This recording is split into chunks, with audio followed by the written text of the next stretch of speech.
क्योंकि पूरी प्रेगनेंसी इतनी स्मूथ गई थी, लेकिन डिलीवरी के टाइम पे ऐसा कुछ हो जाएगा, मतलब हम दोनों ने कभी नहीं सोचा था ऐसा। जैसे आप वीडियो देख रहे हो वैसे मैंने भी बहुत सारी R&D की थी और ये हेल्पफुल होती है। स्ट्रगल यहाँ से एक्चुअल में स्टार्ट होता है। तो मैं भी समझ गई थी कि बहुत क्रिटिकल सिचुएशन है और मैं तो उस टाइम माँ मृत्युंजय का पाठ करने लग गई थी। तो मैंने बेबी डिलीवर कर दिया। बेबी बस मेरे गाल से टच कराया, हल्का सा टच करा के ऐसे ले। Hello everyone, welcome back to our channel charming Goyals. तो आज मैं शेयर करने वाली हूँ आपसे मेरा डिलीवरी का एक्सपीरियंस। काफ़ी टफ टाइम था वो डिलीवरी का, बट ठीक है, वो टाइम हमने जैसे तैसे निकाला बहुत अच्छे से, और all well that ends well. तो वही हुआ हमारे साथ, मतलब एक अच्छी हैप्पी एंडिंग, इतनी प्यारी सी हमारी वीडियो हुई। तो लेकिन वो डिलीवरी का एक्सपीरियंस भी आपके लिए वो जानना बड़ा ज़रूरी है कि वो डिलीवरी का एक्सपीरियंस कैसा था हमारा। तो वही चीज़ हम आपके साथ इस पूरी वीडियो में शेयर करेंगे। तो वीडियो को स्किप मत करना, वीडियो को एंड तक देखना।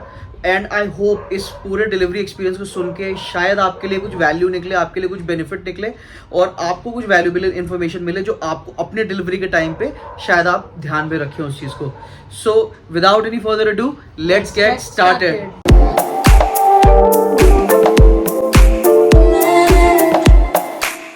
राहुल की शिफ्ट चल रही थी और उनका लॉग आउट होने ही वाला था। उससे पहले मेरे को हल्के फुल्के से क्रैम्प्स आने लगे थे, बट मैं उसको इग्नोर कर रही थी कि हो सकता है कि फॉल्स लेबर पेन हो, तो इसलिए मैंने थोड़ा सा इग्नोर किया कि जाने देते, कोई बात नहीं। फिर क्या हुआ, मैं वॉशरूम में गई तो वहाँ मेरे को नोटिस हुआ येलोइश सा डिस्चार्ज। मैंने डॉक्टर को बताया तो डॉक्टर ने हमें एकदम इमीडिएटली हॉस्पिटल आने के लिए बोल दिया। राहुल ने उसी टाइम लॉग आउट किया और हम हॉस्पिटल चले गए। ये तो शुक्र है कि हमने बैग्स ऑलरेडी पैक करके रखे हुए थे, क्योंकि ऑलरेडी अपने आई थिंक 8th मंथ में थी, तो नहीं 8th मंथ कंप्लीट हो चुका था तेरा। मैं 9th मंथ में थी 9th और मंथ में मेरा 38th वीक चल रहा था। हाँ, तो हमने बैग्स वगैरह डिलीवरी के लिए जो हमें चाहिए थे, जो भी सामान हमें चाहिए था हॉस्पिटल के लिए, हमने सारा सामान ऑलरेडी पैक करके रखा हुआ था। और हम एज इट इज़, मतलब सामान तो नहीं लेके गए, हम सिर्फ कनिका को लेके मैं चला गया वहाँ पे, क्योंकि ऐसा कोई लेबर पेन इंटेंसिटी ऐसी बढ़ी नहीं थी लेबर पेन की। भाई एक नॉर्मल पेन भी नहीं था, मतलब मैं पेन भी नहीं कहूँगा, आई थिंक पेन भी नहीं था, पेन भी बहुत माइनर सा था, लेकिन बस वो डिस्चार्ज की वजह से, क्योंकि येलोइश वो डिस्चार्ज था, क्योंकि मैंने उसके बारे में थोड़ा सा पढ़ा था प्रेगनेंसी के टाइम पे कि एक म्यूकस प्लग टाइप का कुछ होता है, म्यूकस प्लग वो रिलीज होता है, म्यूकस प्लग डिफरेंट कलर्स का होता है। तो मुझे वही लगा, इसलिए हम डॉक्टर के पास गए फटाफट से, और डॉक्टर ने थोड़े दिन, मतलब 1-1.5 घंटे के लिए हमें वेट करने के लिए बोला वहीं पे, कि अगर लेबर पेन, मतलब यही जानने के लिए कि लेबर पेन बढ़ रहा है या नहीं बढ़ रहा। अगर उनको लगा, वो उन्होंने बोला कि अगर हमें नहीं लगेगा कि मतलब ज़्यादा कुछ मेजर है, तो हम आपको घर भेज देंगे हम आपको। स्टार्टिंग में तो उन्होंने बताया कि ये चीज़ ना मेकोनियम भी हो सकती है, कि क्या पता बेबी ने पॉटी कर दी हो अंदर। इसका एक इंडिकेशन ये भी है, जो येलोइश डिस्चार्ज निकलता है ना, एक इंडिकेशन ये भी है। पर उन्होंने कहा कि ये चीज़ नहीं होगी। उन्होंने एकदम डीपली एग्जामिन नहीं किया। उन्होंने मेरे को एक पेन किलर दिया और ये बोला कि इफ़ इन केस इस पेन किलर से आपका पेन ठीक हो जाता है तो ये फॉल्स लेबर पेन है, ठीक है। अगर नहीं ठीक होता तो हम आपको एडमिट कर लेंगे। तो वो पेन किलर से मुझे कोई असर नहीं हुआ, मुझे नॉर्मल वो छोटे छोटे कॉन्ट्रैक्शंस आ ही रहे थे। तो उन्होंने मुझे एडमिट कर लिया और रात से ही मुझे हल्का हल्का वो पेन इंड्यूस करने लग गया ताकि मेरी डिलीवरी हो जाए। तो रात को 9 बजे मैं एडमिट हुई थी और अगले मॉर्निंग तक कोई मुझे पेन नहीं आया, मतलब एज सच जो डिलीवरी वाला पेन होता है वो वाला नहीं आया। तो मॉर्निंग से लेके नून हो गया, उन्होंने वो पेन इंड्यूस करने की इंटेंसिटी होती है वो थोड़ा सा उन्होंने डोज भी बढ़ा दी, तब भी मुझे पेन वो आया ही नहीं। फिर उन्होंने एंड में जाके डॉक्टर को क्लिक किया कि शायद ये मेकोनियम ही हो सकता है। तो उन्होंने मेरा जो वाटर बैग होता है अंदर वो बर्स्ट किया, वो उसको रप्चर किया। तो जैसे ही वो किया तो एकदम ग्रीनिश सा पूरा पानी ऐसे निकला, फ्लड की तरह पूरा गीला हो गया था। तो जैसे ही वो ग्रीनिश पानी निकला ना, तो डॉक्टर की भी हवाइयाँ उड़ गई थी। और मैंने बहुत स्टडी कर रखी थी प्रेगनेंसी पे कि क्या कैसे किस तरीके से चीज़ें होती हैं, क्या क्या कॉम्प्लिकेशंस आ सकते हैं। जैसे आप वीडियो देख रहे हो वैसे मैंने भी बहुत सारी R&D की थी और ये हेल्पफुल होती है। तो मैं भी समझ गई थी कि बहुत क्रिटिकल सिचुएशन है और मैं तो उस टाइम माँ मृत्युंजय का पाठ करने लग गई थी। मंत्र जाप मैंने कंटिन्यूअसली करने लग गई, क्योंकि कुछ नहीं पता कि बेबी अंदर ठीक है क्या नहीं है, क्योंकि बहुत ज़्यादा क्रिटिकल सिचुएशन हो जाती है। तो फिर डॉक्टर ने विदाउट पैनिक हुए उन्होंने इमीडिएट सी सेक्शन के लिए सारा अरेंजमेंट किया। इस चीज़ की मैं दाद देती हूँ कि डॉक्टर ने पैनिक नहीं किया और फटाफट मेरा सी सेक्शन करवाया। वहाँ डॉक्टर्स उस टाइम अवेलेबल भी नहीं थे, तब भी उन्होंने समहाउ मैनेज किया। एनेस्थीसिया वाला बुलाया, ऑपरेशंस के लिए जो भी डॉक्टर रिक्वायर्ड होता है उन्होंने सबको बुलाया। हालांकि ऑपरेशन उन्होंने खुद ही करना था, बट एक प्रॉपर टीम होती है जिनका सेटअप होता है, तो वो प्रॉपर टीम उन्होंने अरेंज करी अपने लिए। और मेरे को फटाफट विदाउट एनी टाइम वेस्टेज उन्होंने मेरे को ऑपरेशन थिएटर में भिजवा दिया। और उन्होंने ये बोला कि आप जब जाओगे तो एकदम टेंशन फ्री होके जाना, क्योंकि वो स्ट्रेस आपका बेबी लेगा। और प्लस आप जब ऑपरेशन थिएटर में भी जब बेड पे लेटोगे तो आप लेफ्ट साइड होके लेटना, क्योंकि लेफ्ट साइड आपको पता है कि प्रेग्नेंट वुमेन्स को लेफ्ट साइड लेटने के लिए ही बोलते हैं, क्योंकि ब्लड फ्लो बेबी के लिए सही रहता है। तो मैं लेफ्ट साइड ही लेटी, वो सारी प्रोसीजर वगैरह हो रहा था, वो जो भी उनको करना था वो कर रहे थे, बट स्टिल मैंने सबको बोला कि वहाँ पे मेरे को डॉक्टर ने बोला कि लेफ्ट साइड लेटने के लिए, तो लेफ्ट साइड होके ही वो सारी चीज़ें अरेंज कर रहे थे। फिर मेरी डॉक्टर आई, सारी चीज़ें फटाफट करके और बेबी को बाहर निकाला। बेबी जब बाहर निकला तो मेकोनियम में पूरा ही लिपटा हुआ था। हमें मेकोनियम जैसे वर्ड यूज़ नहीं करना चाहिए। मेकोनियम एक बहुत ही जागन है, हाँ। एक टेक्निकल टर्म है। मेकोनियम मतलब हम सिंप्लीफाई करते हैं, इट्स जस्ट लाइक बेबी ने पॉटी कर रखी थी और वो उस पॉटी में ही वो पॉटी लगी हुई थी बेबी की पॉटी पे। इनिशियली जो पानी निकला था मेरा ग्रीनिश निकला था, क्योंकि ग्रीनिश होती है ना बेबी की पॉटी स्टार्टिंग में, तो वो पूरा ग्रीन पानी निकला था। तो वो पॉटी पूरा लिपटा हुआ था बच्चा। और मैं बस ये प्रे कर रही थी कि जब बेबी निकले तो बहुत तेज की रोए, क्योंकि रोना बहुत ज़रूरी है, क्योंकि अंदर का जो हमारा ये चीज़ें होती है, वूम में जो इन्वायरमेंट होता है बेबी के लिए वो अलग होता है, बाहर के लिए अलग होता है। तो जैसे ही बच्चा रोता है ना, उसकी अंदर की नसें खुलती हैं और वो जो अंदर ब्रीथ कर रहा होता है वो शिफ्ट हो जाता है एयर पे, हमारा ये वाला इन्वायरमेंट पे वो शिफ्ट हो जाता है इमीडिएटली रोते ही। तो वो चीज़ जैसे ही बेबी बाहर निकाला वैसे ही बड़ी तेज की रोई हमारी बेबी, और एकदम लड़कों वाली चीख निकली। तो मैं खुश हो गई कि चलो बेबी ठीक है। बट यहाँ स्ट्रगल ख़त्म नहीं होता, स्ट्रगल यहाँ से एक्चुअल में स्टार्ट होता है। तो मैंने बेबी डिलीवर कर दिया।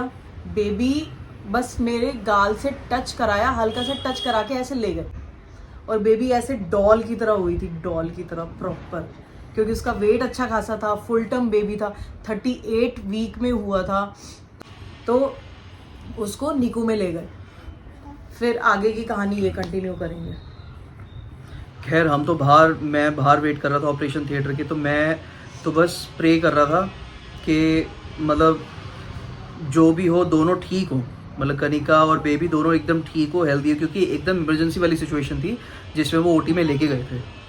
और जैसे ही मतलब बच्चे के रोने की आवाज़ आई, मैं बड़ा खुश कि मैंने भाई बेबी हो गया। अब लेकिन सिचुएशन तो नहीं पता कि क्या चल रहा है क्या नहीं। तो जैसे ही बेबी को बाहर लेकर आए, डॉक्टर ने मेरे को दिखाया कि प्यारी सी बिटिया हुई है। मैं बहुत खुश कि मैंने कहा भाई मैं तो शुरुआत से सोचता था कि मेरे बेटी होनी चाहिए, लेकिन वो तुरंत ही बेबी को NICU में ले गए, जैसे OT और NICU एकदम आमने सामने थे। तो NICU में लेके गए, और भाई मेरे को NICU का कॉन्सेप्ट मेरे को उतना तब तक नहीं पता था, लेकिन मैं बाहर बैठा रहा। उन्होंने कहा आप बाहर वेट कीजिए, हम आपको बुलाएंगे थोड़ी देर में। अब भाई मैं अंदर से हल्की हल्की, मैं खुश भी बहुत था, लेकिन एक अंदर से चिंता भी थी कि भाई मतलब क्या हो गया, NICU में क्यों लेके गए हैं। थोड़ी देर बाद डॉक्टर ने मुझे बुलाया और डॉक्टर ने मुझे बताया कि ऐसे ऐसे बेबी ने मतलब बेबी, क्योंकि कनिका को लेबर पेन उतना नहीं आ रहा था, लेकिन बेबी भी ट्राई कर रहा था बाहर निकलने की। तो उस वजह से क्या हुआ, ऑक्सीजन की कमी होने के कारण बेबी को हो गया डिस्ट्रेस, बेबी आ गया डिस्ट्रेस में, और बेबी ने पेट के अंदर कर दी पॉटी, और एमनियोटिक फ्लूइड के साथ, और वो पॉटी वाला जो सारा गंदा पानी था वो बेबी ने कर लिया स्वॉलो। अब उसकी वजह से क्या हो गया कि उसकी वजह से वो पानी ना पेट में चला गया है, और उसके लंग्स वगैरह में चला गया, पेट में चला गया, जिसकी वजह से बेबी को सांस लेने में दिक्कत हो रही। जब वो सांस ले रहा ना तो यहाँ पे गड्ढा पड़ रहा है, जब वो ब्रीथ कर रही थी। तो उन्होंने उसको रखा हुआ था, आई थिंक स्टार्टिंग में उन्होंने उसको CPAP पे रखा हुआ था, ताकि उसको वो कुछ एयर प्रेशर दे रहे थे, गर्म हवा का प्रेशर वगैरह दे रहे थे, ताकि वो ना सारी चीज़ें वो क्लीन कर सके, पेट में से पॉटी क्लीन कर सके, लंग्स में से क्लीन करना इतनी ईजी नहीं थे, पेट में से तो फिर भी निकाल लेते हैं, लेकिन मेन लंग्स का सीन होता है। तो वो स्टार्टिंग में उन्होंने रखा था, लेकिन उन्होंने मेरे को क्लियरली बोला कि 24 to 48 आवर्स जो हैं वो बहुत ही क्रिटिकल हैं बेबी के लिए, क्योंकि ये सिचुएशन बहुत क्रिटिकल है। अब ये सुन के हो गया दिमाग ख़राब मेरा भाई, क्योंकि पहला बेबी है और मैंने तो कभी ऐसा सुना नहीं था, कभी सोचा भी नहीं था कि ऐसा कुछ हो जाएगा, तो ना मेरे को इस सिचुएशन के बारे में ज़्यादा कुछ पता था। तो बट स्टिल हमने बस भगवान से ये प्रार्थना करी कि भाई बेबी हमारा एकदम ठीक हो, बेबी हमारा एकदम हेल्दी आए हमारे पास। 24 मतलब 24 घंटे हमने वेट करा, मतलब हम बीच बीच में जाते रहते थे बेबी को देखने के लिए।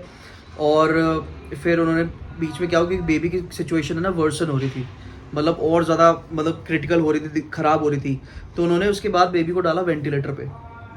अच्छा, अब क्या होता है कि वेंटिलेटर ना बेबीज़ के लिए और एडल्ट्स के लिए अलग अलग वर्क करता है।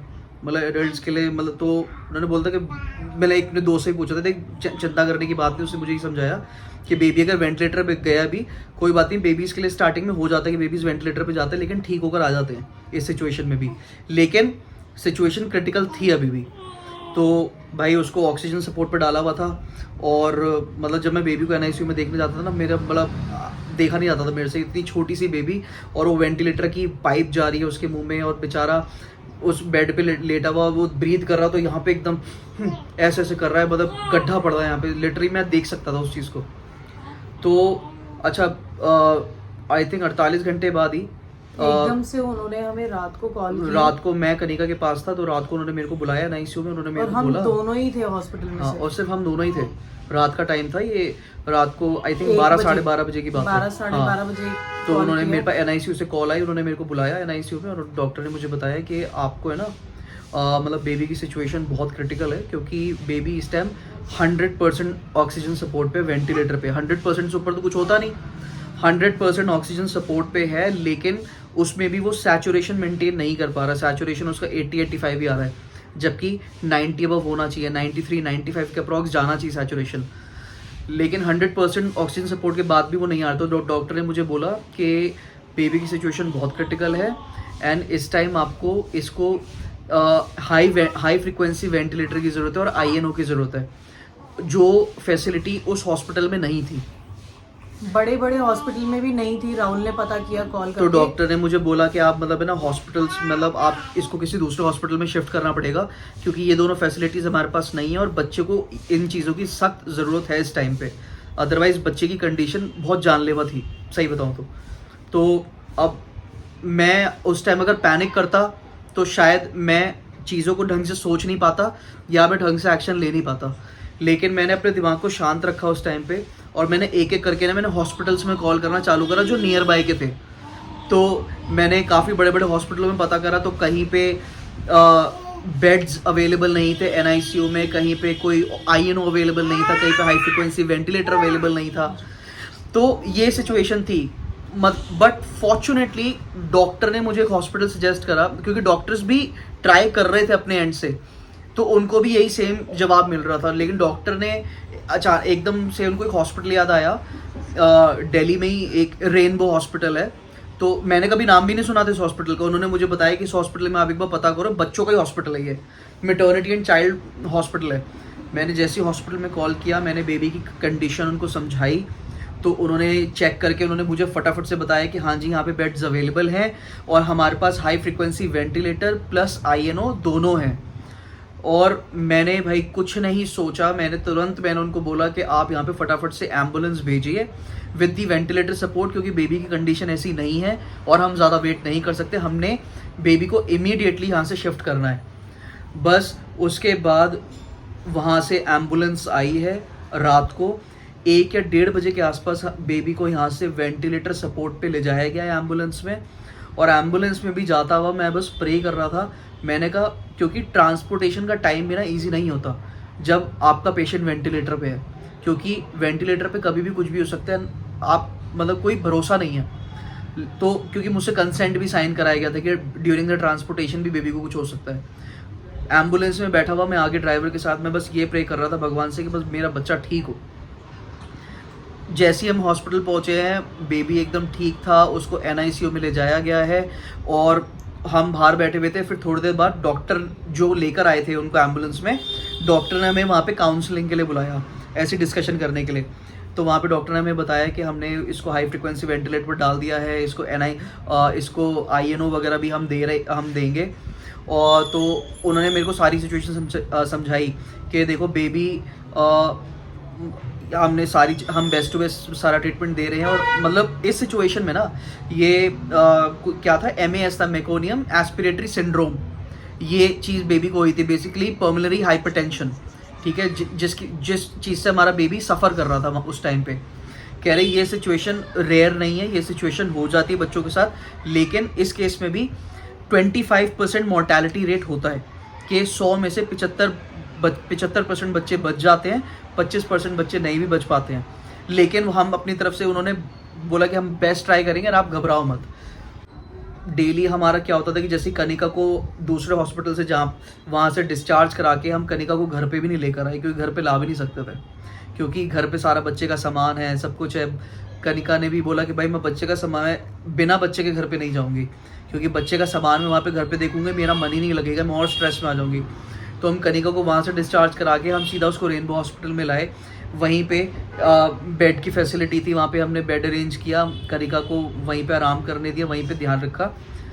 डेली कनिका मदर NICU में वहाँ उस हॉस्पिटल में 24/7 कभी भी जा सकती थी, कभी भी जा सकती है। मदर को अलाउड है, फादर्स को अलाउड नहीं होता था। फादर्स को 2 टाइम उनकी फिक्स थी, उसी टाइम अलाउड होता था। कनिका डेली देखने जाती थी उसको। मतलब बच्ची हमारी वहाँ पे 2 दिन, आई थिंक 2 दिन हाई फ्रिक्वेंसी वेंटिलेटर पे रही है। 2 दिन हाई फ्रिक्वेंसी वेंटिलेटर पे रखने के बाद तीसरे दिन उसको INO पे डाला है, तीसरे दिन उसका वेंटिलेटर हटा, हाई फ्रिक्वेंसी वेंटिलेटर से हटा के उसको ट्रेडिशनल वेंटिलेटर पे डाला। सोचो, एक होता है ट्रेडिशनल वेंटिलेटर, एक होता है high frequency ventilator. High frequency से हटा के ट्रेडिशनल पे डाला कि अब वो ट्रेडिशनल वाले सपोर्ट पे दे रहे हैं। हाई फ्रिक्वेंसी वेंटिलेटर पे जब भी थी ना बेड पे, तो बेड वो वाइब्रेट करता था जब हम उसको देखने जाते थे, बेड पूरा हिलता था, उसका वाइब्रेट करता था। हाई फ्रिक्वेंसी इसको डाला हुआ था, इसको कुछ नहीं पता लगता था क्योंकि थोड़ी बेहोशी की हालत में ही रहती थी। ऐसी कंडीशन थी कि पेरेंट्स वो सिचुएशन नहीं देख सकते अपने बच्चे को उस सिचुएशन में नहीं देख सकते। जब फर्स्ट टाइम में जब वहाँ पे NICU में गया, जब मैं बच्चे को देख कर आया हाई फ्रिक्वेंसी वेंटिलेटर में, मेरे से देखा नहीं गया। मैं बाहर आया हूँ, मैं बाहर आके सिर्फ और सिर्फ भगवान से प्रे कर रहा हूँ। मेरी आंख में आंसू थे, मैं सच बता रहा हूँ आपको, मैं आंख में आंसू थे कि मतलब मेरे से कंडीशन नहीं देखी गई अपने बच्चे की। मेरी सिस्टर और इनका डिसीजन था कि मैं हॉस्पिटल में ही आ जाऊँ और बेबी के पास रहूँ, क्योंकि मैं यहाँ पे अकेली नहीं जा पाती। तो वहाँ पे जाके उसने मेरे को एक चीज़ बोली थी कि देख सिचुएशन क्रिटिकल है, मेरी बहन ने ये चीज़ बोली थी कि सिचुएशन बहुत क्रिटिकल है, बस वही है कि हिम्मत बांधनी पड़ेगी और थोड़ा सा मजबूत होना पड़ेगा, थोड़ा सा स्ट्रॉन्ग होना पड़ेगा, मेंटली भी और फिजिकली भी। फिजिकली इसलिए क्योंकि ऑपरेशन हुआ ही था जस्ट, ना मैं उठ सकती थी बिना सपोर्ट के, ना मैं बैठ सकती थी, ना मैं चल सकती थी। इसको अपना ध्यान रखना भी ज़रूरी था कनिका को। तो बच्चे का उस टाइम वहाँ पे बच्चे को नीड ज़्यादा थी, तो इसलिए सिचुएशन की डिमांड के अकॉर्डिंग हम थोड़ा नहीं ज़्यादा स्ट्रॉन्ग बने। देखो होता क्या है ना, हमने होता क्या है कि फेस की इस ऐसी सिचुएशंस में ना हमारे माइंड में नेगेटिव थॉट्स पहले आते हैं। और नेगेटिव थॉट्स कैसे भी आते हैं कि भैया कि जिस हॉस्पिटल में बेबी हुई है उन्होंने, उनकी तरफ से कोई नेग्लिजेंसी रही होगी, या उन्होंने कुछ ऐसा कर दिया वैसा कर दिया। देखो हो भी सकता है, लेकिन हमें उन मेडिकल टर्म्स की नॉलेज नहीं है, हमें मेडिकल लाइन की नॉलेज नहीं है, तो हम किसी को इस तरीके से ब्लेम नहीं कर सकते। लेकिन हमने जो इस सिचुएशन में सीखा है ना कि जितनी मर्जी टफ सिचुएशन हो, अपना दिमाग को ठंडा रखो, काम रखो, क्योंकि देखो सब करने वाला ऊपर वाला है, ठीक है।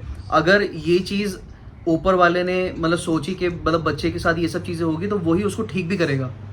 तो हमने सारी चीज़ें भगवान पे छोड़ दी और हम डेली मतलब बाहर, हम NICU के बाहर में वॉक करता रहता था, वहाँ पे ना सिर्फ पाठ करता रहता था अपना, क्या है ना, पाठ करता रहता था कि हमारा बेबी एकदम ठीक हो जाए, हमारा बेबी एकदम ठीक हो जाए। मेरे बस दिमाग में चलता था कि अपने बेबी को सही सलामत यहाँ से घर लेके जाना है। और वही हुआ, डे बाय डे बेबी ने रिकवरी दिखाई।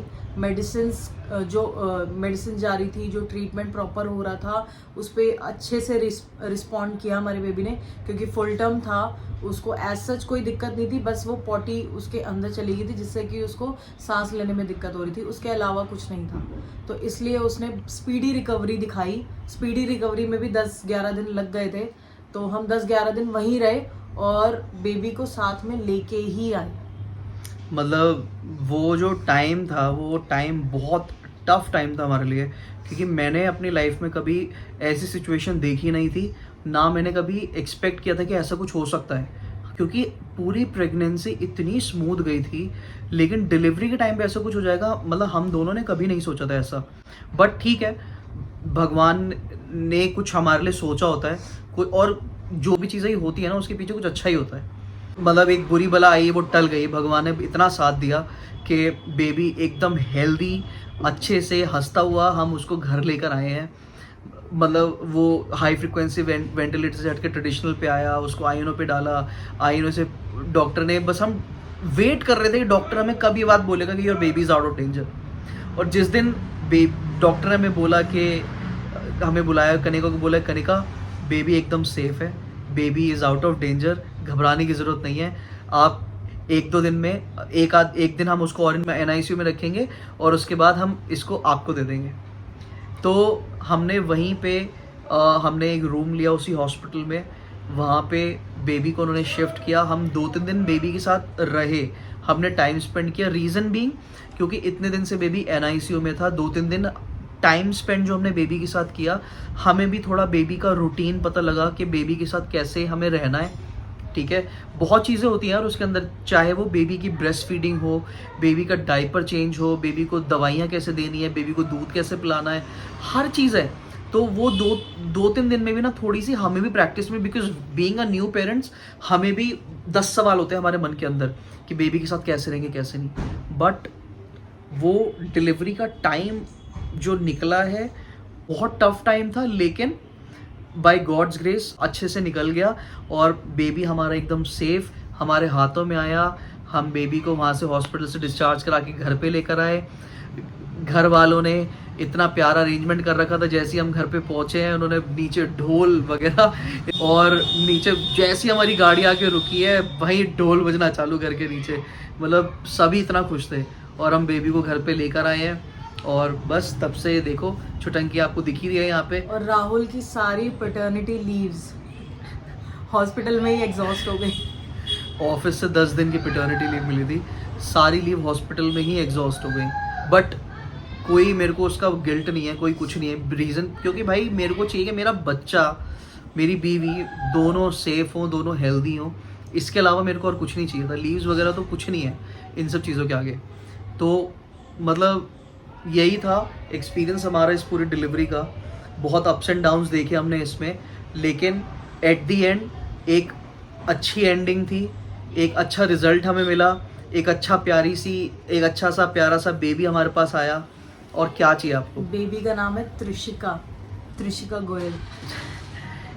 तो मतलब और जो भी ये वीडियोस देख रही हैं, जो भी न्यू मॉम्स बनने वाली हैं, मैं उनको बहुत सारी बेस्ट विशेस देना चाहता हूँ अपनी तरफ से, हमारी तरफ से एक्चुअली बहुत सारी best wishes and all the best for your delivery journey.